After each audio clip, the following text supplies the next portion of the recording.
তেখেতৰ এইবোৰ ফটো দেখুৱাব খুজিছোঁ, এখন অকণমান চাই লওক। মুখ্যমন্ত্ৰীক মনত পেলাই দিব খুজিছোঁ। স্বাভিমান এইটো কয়, মেৰুদণ্ড পোনাই থিয় হৈ থকাটো স্বাভিমান বুলি কয়। মুখ্যমন্ত্ৰীয়ে যোৱা কালি সংবাদ মাধ্যমৰ আগত এটা বৰ বিষয় উত্থাপন কৰিছে, যিটো বিষয় আচলতে এটা অসাংবিধানিকেই, যে ভৰিত ধৰি আমি মানে কাম কৰিছোঁ, এনেকুৱা ধৰণৰ কথা। তেওঁ যিহেতু ভৰিত ধৰা শব্দটো ক'ব পাৰে,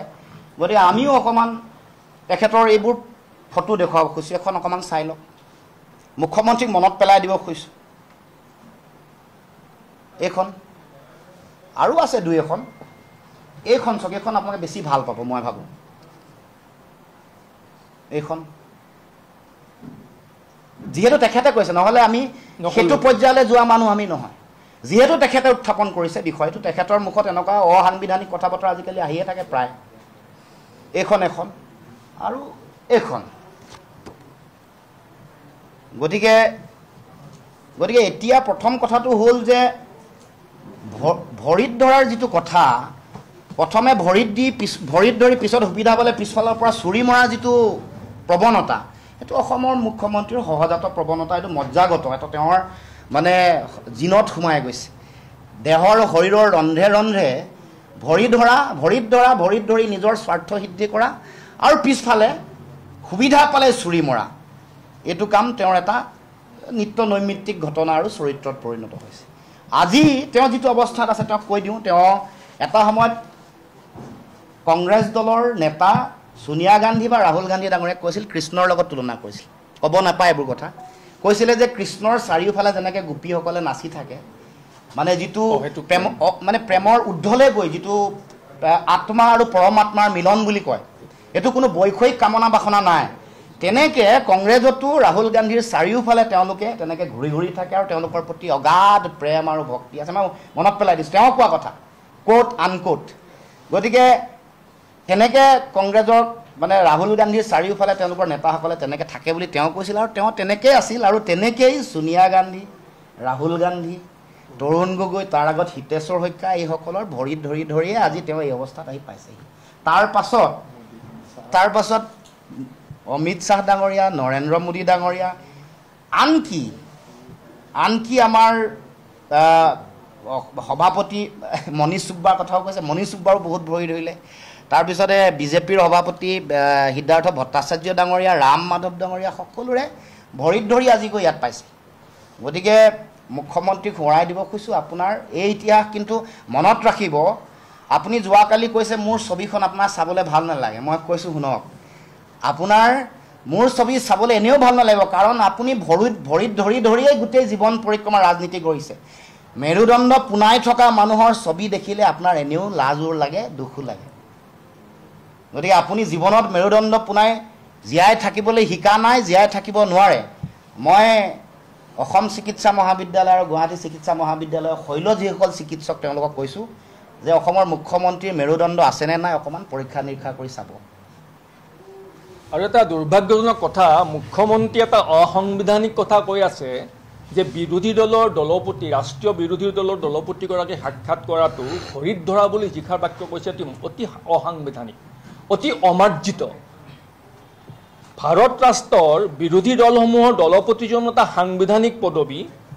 অসমৰ নিমাতী কন্যা সাংসদসকলে মুখ্যমন্ত্ৰীয়ে নিজৰ দায়িত্ব পালন কৰিব নোৱাৰিলে, অসমৰ মুখ্যমন্ত্ৰী, অসমৰ বিজেপিয়ে দিল্লীৰ নৰেন্দ্ৰ মোদী আৰু অমিত শ্বাহক সৈমান কৰাই অসমৰ জাতীয় জীৱনৰ সমস্যাসমূহ সমাধান কৰিব নোৱাৰিলে, সেইবাবে আমি বিৰোধী দলৰ দলপতিক আমি সাক্ষাৎ কৰিবলৈ গৈছোঁ। আৰু বিৰোধী দলসমূহে ভাৰতবৰ্ষৰ মুঠ ভোটাৰৰ প্ৰায় 60% ভোটাৰৰ প্ৰতিনিধিত্ব কৰি আছে। এই কথাটো পাহৰি যাব নালাগে। গণতন্ত্ৰত বিৰোধী দলক বাদ দি গণতন্ত্ৰ সফল নহয়। গতিকে বিৰোধী দলৰ দলপতিজনক লগ পোৱাটো সম্পৰ্কত ইমান অসাংবিধানিক, অমাৰ্জিত শব্দ প্ৰয়োগ কৰাটো অতি নিন্দনীয় আৰু অতি দুৰ্ভাগ্যজনক। এতিয়া স্বাভিমান কাক কয়, আমাৰ শৰণাপন্ন কাক কয় সভাপতিয়ে দেখুৱালে, মই স্বাভিমান কাক কয় সেইটো ফটো দেখাই দিওঁ। স্বাভিমান এইটো কয়, মেৰুদণ্ড পোনাই থিয় হৈ থকাটো স্বাভিমান বুলি কয়। এইটো স্বাভিমান বুলি কয়, মেৰুদণ্ড পোনাই থিয় হৈ থকাটোক স্বাভিমান বুলি কয়। গতিকে এই স্বাভিমানেৰে দিল্লীৰ নেতৃত্বৰ সন্মুখত যিদিনাখন হিমন্ত বিশ্বই থিয় দিবলৈ সাহস কৰিব, সেইদিনাখন অসমৰ জাতীয় সমস্যা সমাধানৰ পথ মুকলি হ'ব। গতিকে এই কথাষাৰ হিমন্ত বিশ্ব শৰ্মা ডাঙৰীয়াই জানি থোৱা ভাল। খিলঞ্জীয়া মানুহৰ নিজৰ সংস্কৃতি, নিজৰ মাটি, নিজৰ ভূমিৰ ওপৰত যি ধৰণৰ তাত্ত্বিক আগ্ৰাসন এটা চলিছে সেইটো শেষ হোৱা নাই আৰু সেইটো দিনক দিনে আমাৰ নিচিনা অঞ্চলবোৰত বাঢ়ি গৈ আছে। কাৰণ আমি এই কথাটো বুজি পাওঁ যে পুঁজিবাদ বা পুঁজিপতিসকল যদি তেওঁলোকে যদি জীয়াই থাকিব লাগে, তেওঁলোকৰ ফেক্টৰী, তেওঁলোকৰ ব্যৱসায়, তেওঁলোকৰ মাৰ্কেট যদি থাকিব লাগে, তেওঁলোকে কাৰোবাৰ পৰা সম্পদবোৰ ল'ব লাগিব আৰু এই সম্পদবোৰ য'ত ভৰি আছে সেই অঞ্চলসমূহত খিলঞ্জীয়া মানুহ থাকে, সেই অঞ্চলসমূহত জনজাতীয় মানুহ থাকে আৰু এই জনজাতীয় মানুহখিনিক এই মাটিৰ পৰা, এই অঞ্চলসমূহৰ পৰা যেতিয়ালৈকে আঁতৰাই নলয় তেতিয়ালৈকে কিন্তু সম্পদবোৰ গ্ৰহণ কৰিব নোৱাৰে, আহৰণ কৰিব নোৱাৰে। সেইকাৰণে পুঁজিবাদ বা পুঁজিপতিসকলে তেওঁলোকৰ নিজৰ উন্নয়নৰ কাৰণে, তেওঁলোকৰ ব্যৱসায়ৰ উন্নয়নৰ কাৰণে তেওঁলোকৰ এইটো মানে দৰকাৰী হৈ গৈছে আজি যে তেওঁলোকে আমাৰ মানুহৰ ওপৰত, আমাৰ খিলঞ্জীয়া, আমাৰ জনজাতীয় মানুহৰ ওপৰত অত্যাচাৰ এটা চলাই সম্পদবোৰ আহৰণ কৰি নিজৰ ফেক্টৰী, নিজৰ ইণ্ডাষ্ট্ৰী, নিজৰ মাৰ্কেট চলাই থাকিব পাৰে যাতে। পৃথিৱীত এয়া কেৱল আমাৰ অঞ্চলতে হোৱা নাই, পৃথিৱীৰ বিভিন্ন দেশত, বিভিন্ন ৰাষ্ট্ৰত এই ধৰণৰ অত্যাচাৰ চলিছিলে। আমেৰিকাই এটা সময়ত দক্ষিণ আমেৰিকাৰ দেশসমূহৰ ওপৰত যি ধৰণৰ অত্যাচাৰ চলাইছিলে, চিলি, পেৰাগুৱে, ভেনিজুৱেলা, এইসমূহ, কাৰণ এইবিলাক দেশত বহুত মানে বিস্তীৰ্ণ অঞ্চলত সম্পদ আছিলে মাটিৰ তলত আৰু এই মানুহবোৰ, তাৰে মানুহবিলাকৰ ওপৰত, তাৰে জনজাতীয় মানুহ, তাৰে খিলঞ্জীয়া মানুহৰ ওপৰত অত্যাচাৰ এইকাৰণে চলোৱা হৈছিল যাতে সেই সম্পদসমূহ আহৰণ কৰিব পৰা হয়। ঠিক তেনেদৰে আমাৰ মানে ভাৰতৰো বিভিন্ন জাতি, আপোনাৰ মধ্য ভাৰতৰ যিবিলাক ছত্তীশগড়, ঝাৰখণ্ড, সেইসমূহ অঞ্চলৰ এটা বহুত দীঘলীয়া সময়, মানে ইণ্ডিপেণ্ডেঞ্চৰ আগৰ পৰাই এই এটা দীঘলীয়া সময় সম্পদ আহৰণৰ নামত বহুত অত্যাচাৰ কৰা হ'ল। আজি মধ্যপ্ৰদেশ, ছত্তীশগড় আমি যদি যাওঁ, আমি তাতে যিখিনি জনজাতীয় খিলঞ্জীয়া মানুহ তেওঁলোকৰ চিন চাপ নোহোৱা কৰি পেলাইছে। এই ধৰণেৰে আগ্ৰাসন চলায় আৰু কিহৰ কাৰণে? কেৱল সম্পদ আহৰণৰ কাৰণে। আৰু আজি যেতিয়া এই সম্পদ আহৰণৰ জেগা, অঞ্চল কমি গৈছে তেওঁলোকৰ, তেওঁলোকে নিশ্চিতভাৱে উত্তৰ পূৰ্বাঞ্চলৰ নিচিনা অঞ্চলত আহি ভৰি ৰাখিছে আৰু আমাৰ ইয়াৰে চৰকাৰে এডভান্টেজ আছামৰ সপোন দেখুৱাই, এডভান্টেজ আছামৰ নামত এই বৃহৎ অঞ্চলৰ মাটি তেওঁলোকক গোটাই দিছে, কিন্তু মাটি আমাৰ উন্নয়নৰ কাৰণে গোটাই দিয়া নাই, এইবোৰ সম্পদৰ কাৰণে মাটিবোৰ মোকলাই দিছে। কাৰণ আদানী, আম্বানী, বেদান্তা, জিন্দাল তেওঁলোকৰ ব্যৱসায় নচলে যদি তেওঁলোকৰ তাত সম্পদ নাথাকে আৰু সম্পদ আমাৰ মাটিৰ তলত আছে আৰু এই সম্পদখিনিক তেওঁলোকে আহৰণ কৰিবৰ কাৰণে আমাৰ মানুহখিনিক ইয়াৰ পৰা নিষেধ কৰিব লাগিব, আঁতৰাব লাগিব আৰু সেইকাৰণে তেওঁলোকৰ এই প্ৰক্ৰিয়াটো চলি আছে। আমাৰ ইয়াতে টাউনশ্বিপ বনোৱা, 18,000 বিঘা, 9,000 বিঘা মাটি তেওঁলোকৰ যি সপোন দেখুৱাই যে উন্নয়ন হ'ব সেইবিলাক চলি আছে। আৰু আমি পৃথিৱীত আজি যেতিয়া খিলঞ্জীয়া দিৱস উদযাপন কৰা হৈছে, আমি এই মাটিৰ পৰা, বৰদুৱাৰৰ মাটিৰ পৰাই এই কথাটো ৰাখিব বিচাৰোঁ যে আমি দুখ বা আমি দুৰ্বল অনুভৱ নকৰোঁ খিলঞ্জীয়া হিচাপে। আমি জনজাতীয়, আমি ট্ৰাইবেল, আমি খিলঞ্জীয়া মানুহ হিচাপে প্ৰতিটো মুহূৰ্ততে আমি গৌৰৱ অনুভৱ কৰি আমাৰ নিজৰ মাটিৰ ৰক্ষা, আমাৰ নিজৰ ভূমিৰ ৰক্ষা, নিজৰ সম্পদ ৰক্ষা, মাটিৰ তলৰ নহয় মাটিৰ ওপৰৰো এই বনাঞ্চল হওক, নদী হওক, পাহাৰ হওক, এইবোৰ আমি মানে ঐতিহ্যৰ পৰাই আমি ইতিহাসত আমি ৰক্ষা কৰি আহিছোঁ, সুৰক্ষা কৰি আহিছোঁ। আমাক পৃথিৱীত মানে কনজাৰ্ভেশ্যনিষ্ট হিচাপে চিনি পায়। ইতিহাসত আমি যে বন সংৰক্ষণ কৰিব জানো, আমি মাটি সংৰক্ষণ কৰিব জানো, আমি নদীবোৰ ভালে ৰাখিব জানো, এই কথা পৃথিৱীত কোনেও নুই কৰিব নোৱাৰে যে খিলঞ্জীয়া মানুহৰ হাতত এইখিনি জ্ঞান আছে আৰু এই জ্ঞানখিনি লৈ, এই শক্তিখিনি লৈয়ে আমি যিমান ডাঙৰ পুঁজিপতি, যিমান ডাঙৰ শক্তি নাহক আমি যুঁজিবলৈ সাজু আছোঁ বুলি আমি আজিৰ দিনটোত এই এটা কথা এটা ৰাখিব খুজিছোঁ। দক্ষিণ আমেৰিকাৰ ৰাষ্ট্ৰসমূহত, দেশসমূহত, কাৰণ এইটো খুব স্পষ্টভাৱে এনেকুৱা ধৰণৰ অত্যাচাৰ, এনেকুৱা ধৰণৰ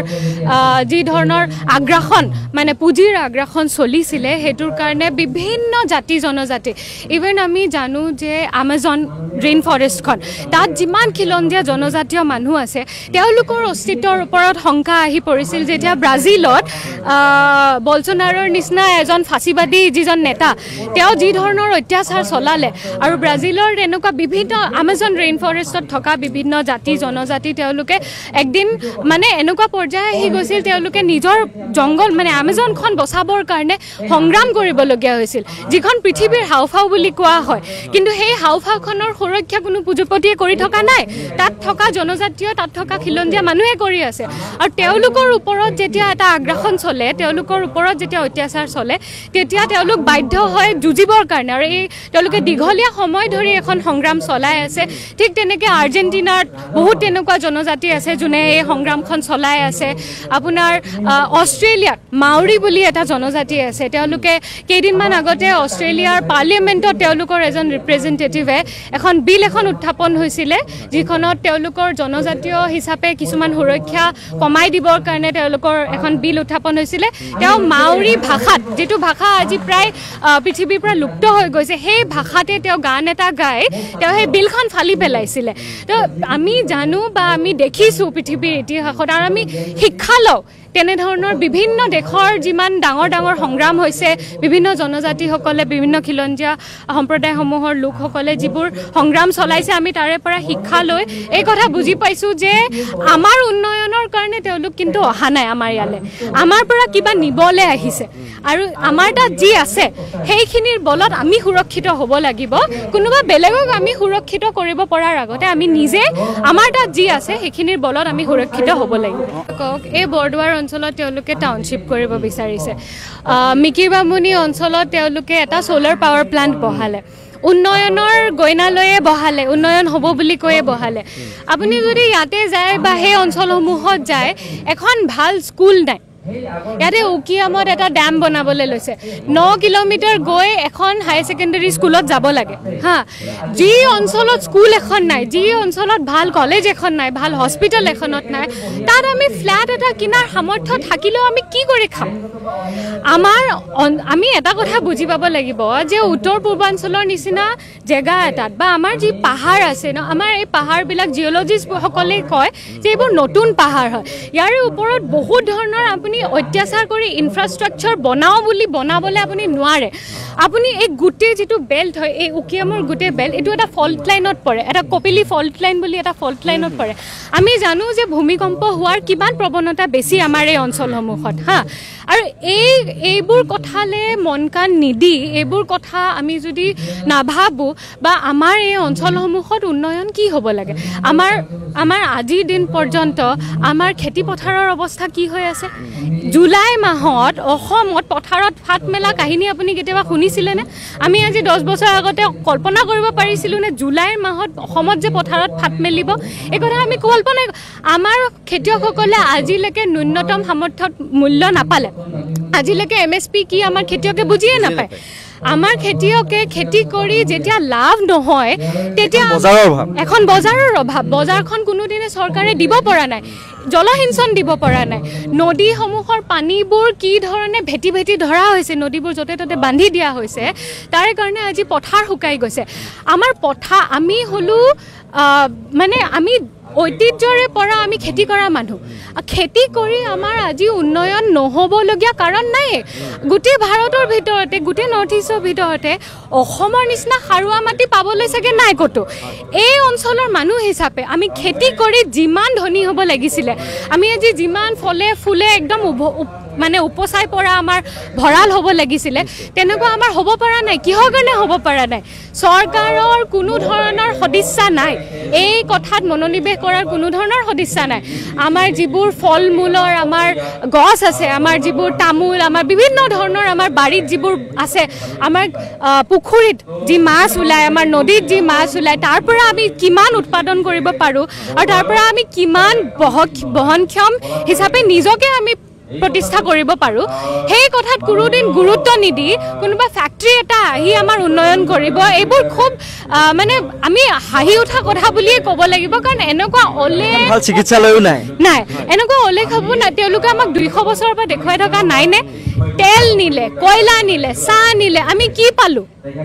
সেইবোৰে সেইখিনি সময়তো আমাৰ উন্নয়ন পেট্ৰল 100 টকা লিটাৰ আমাৰ উন্নয়ন হ'ব বুলিয়েইতো তেওঁলোক আহিছিলে আজি 200 বছৰে তেওঁলোকে অসমৰ পৰা যিবোৰ বস্তু নি আছে তাৰ বিনিময়ত অসমে কি পালে আমি আন্দোলন কৰি থাকিবলগীয়া হৈছে প্ৰতি 5 বছৰে প্ৰতি 10 বছৰে আমি আন্দোলন কৰিবলগীয়া হৈছে আমি পাইছোঁ কি আৰু আজি আমাক যদি আমাৰ মাটিৰ ওপৰত যি আছে তেওঁলোকক সেয়াও লাগে আমাৰ মাটিৰ তলত যি আছে তেওঁলোকক সেয়াও লাগে জিঅ'লজিকেল সাৰ্ভে অফ ইণ্ডিয়া নতুনকৈ এখন হাতপুথি ৰিলিজ কৰিছে য'ত তেওঁলোকে বৃহৎ পৰিমাণৰ সম্পদ খনিজ সম্পদ পাইছে অসমৰ মাটিৰ তলত আৰু এই কথাটো হ'ব নোৱাৰে যে এই কথা চৰকাৰ বা এই কথা আদানী আম্বানীয়ে গম নোপোৱাকৈ আছিল GSI এই হাতপুথিখন ৰিলিজ কৰাৰ আগতে 1 বছৰ আগতে যে আদানী আম্বানীয়ে গম নোপোৱাকৈ আছিল এইটো কথা আমি মানি ল'ব নোৱাৰোঁ এই সম্পদবোৰ জিঅ'লজিকেল সাৰ্ভে অফ ইণ্ডিয়াই বিচাৰি পাইছে আৰু সেইটো এটা বহুত ডাঙৰ কাৰণ যাৰ কাৰণে আদানী আম্বানী বেদান্তা জিন্দাল তেওঁলোক আজি আহিবলৈ লৈছে কিন্তু এটা কথা ভাবক গোটেই লিডু মাৰ্ঘেৰিটা তিনচুকীয়া অঞ্চল শেষ কৰি পেলালে কয়লা খাদি হা আমাৰ যি ইতিহাসত আমাৰ যি পাহাৰ আমাৰ পৰ্বতভূমি সেইবোৰ শেষ কৰি পেলোৱা হ'ল আজি চিনচাপ নাইকিয়া হৈ গ'ল কিন্তু আমি কি পাইছোঁ লিডু মাৰ্ঘেৰিটা তিনচুকীয়াত কিবা বেলেগ ধৰণৰ উন্নয়ন হৈছে নেকি কাৰণ তেওঁলোকে আমাৰ মাটিৰ তলৰ পৰা কয়লা লৈ গ'ল তেনেকুৱা কোনো ধৰণৰ উন্নয়ন আমাৰ হোৱা নাই আজিৰ দিনলৈ আৰু এতিয়া তেওঁলোকে এই যিমান মানে জিঅ'লজিকেল সাৰ্ভে এতিয়া নতুনকৈ যিবিলাক কাৰ্বি আংলং আৰু ডিমা হাছাওত প্ৰমুখ্যে কাৰ্বি আংলং আৰু ডিমা হাছাওত মাটিৰ তলত যিবোৰ খনিজ সম্পদ পাইছে আমাৰ মাটি ফালি তেওঁলোকে সম্পদবোৰ যেতিয়া লৈ যাব তাৰে পৰা মানুহ উচ্ছেদ হ'ব লাগিব আৰু মানুহ আঁতৰিব লাগিব 18,000 বিঘা কাৰ্বি আংলঙত 9,000 বিঘা ডিমা হাছাওত বিভিন্ন অঞ্চলত ইয়াতে কিমান হাজাৰ বিঘা অঞ্চলৰ মাটি তেওঁলোকে ল'বলৈ লৈছে অসম আৰু মেঘালয়ত যি এই সম্পদবোৰ পাইছে এইবোৰৰ পৰাই এডভান্টেজ আছামৰ নিচিনা এটা প্ৰজেক্ট লৈছে যাৰ দ্বাৰা মানে খুব ধুনীয়াকৈ মানে অফিচিয়েলি একদম গোটাই দিব পাৰে কোম্পানীবিলাকক মাটিখিনি অফিচিয়েলি যাতে গোটাই দিব পাৰে তাৰ কাৰণে এডভান্টেজ আছামৰ নিচিনা এটা শ্ব' কৰা হ'ল আৰু তাৰপিছত মাটি অধিগ্ৰহণৰ প্ৰক্ৰিয়াটো তেওঁলোকে চলাবলৈ আৰম্ভ কৰিছে এতিয়া বহনক্ষম উন্নয়ন যদি আমাৰ অঞ্চলত হ'ব লাগে আমাৰ এই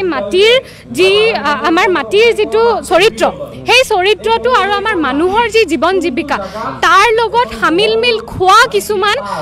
ধৰণৰ উন্নয়ন হ'ব লাগিব আমাক খেতিৰ উচিত মূল্য দিয়ক আমাৰ পথাৰবোৰ খেতি কৰিব পৰা কৰি দিয়ক তেওঁলোকে আমাৰ নদীৰ পৰা আমি কিমান পাব পাৰোঁ সেই ধৰণে আমাৰ নদীবোৰ ভালদৰে বৈ থাকিবলৈ দিয়ক আমাৰ হাবি জংগল বননিৰ পৰা আমি কিমান কি পাব পাৰোঁ তাৰ বাবে তেওঁলোকে আমাক এখন বজাৰ গঠন কৰি দিয়ক আমাৰ বজাৰৰ ব্যৱস্থা গ্ৰহণ কৰি দিয়ক সেইবোৰ নকৰাকৈ ভাল স্কুল ভাল কলেজ নামত দুখন এইমছ খুলিলে নহয় আজিৰ দিনতো জিএমচিৰো ডাঙৰ ডক্টৰে কিয় ভাল চিকিৎসা কৰিবৰ কাৰণে এইমছ যাবলগীয়া হয় মেদান্তা যাবলগীয়া হয় বেংগলোৰ যাবলগীয়া হয় আমাৰ অসমত আপোনাৰ গাঁও অঞ্চলত কি মানুহৰ যদি অকণমান পইচা থাকে কোনো মানুহে গাঁৱত চিকিৎসা নকৰে প্ৰতীক্ষাত গৈ চিকিৎসা কৰে কিয় আমাৰ মানুহখিনিয়ে যদি ভাল চিকিৎসালয় এখন পোৱাৰ যোগ্য নহয় আমাৰ মানুহখিনি যদি ভাল স্কুল এখন ভাল কলেজ পোৱাৰ যোগ্য নহয় তে আমি ইমান দিনৰ পৰা মানুহক অকল দিয়ে আছোঁ ভাৰত ৰাষ্ট্ৰক আমি দিয়ে আছোঁ আৰু কিমান দিন দি থাকিব লাগিব তাৰ বিনিময়ত আমি একো পোৱা নাই আৰু ইয়াত বহনক্ষম উন্নয়ন আপুনি উন্নয়ন ফেক্টৰী ইণ্ডাষ্ট্ৰী এইবোৰ ধৰণৰ বস্তু একদম ডাঙৰ বৃহৎ অট্টালিকা বনোৱা বস্তু এইবোৰ সকলো জেগাত সম্ভৱ নহয় আজি উত্তৰ কাশীত যিটো এটা বৃহৎ যিটো ডাঙৰ ক্লাউড বাৰ্ষ্ট হ'ল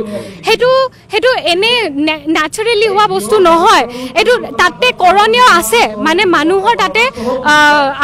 আমি তাতে ধ্বংস কৰিছোঁ বহুত ধ্বংস কৰিছোঁ যাৰ কাৰণে সেই আজি অৱস্থা হৈছে এই ভূমিস্খলনবোৰ যিবোৰ হয় এইবোৰ এনেই হোৱা নাই তাৰে বাবে আমি মানৱ সমাজ আমি জগৰীয়া হয় আৰু এইবোৰ আমি কমাব লাগিব আমি বুজিব লাগিব যে এই পাহাৰবোৰ এই মাটিবোৰৰ ক্ষমতা নাই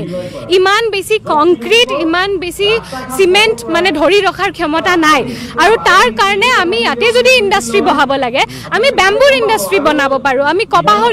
ইণ্ডাষ্ট্ৰি বহাব পাৰোঁ আমি বিভিন্ন ধৰণৰ ফল মূলৰ খেতি কৰিব পাৰোঁ আমাৰ কাপোৰৰ যিটো এখন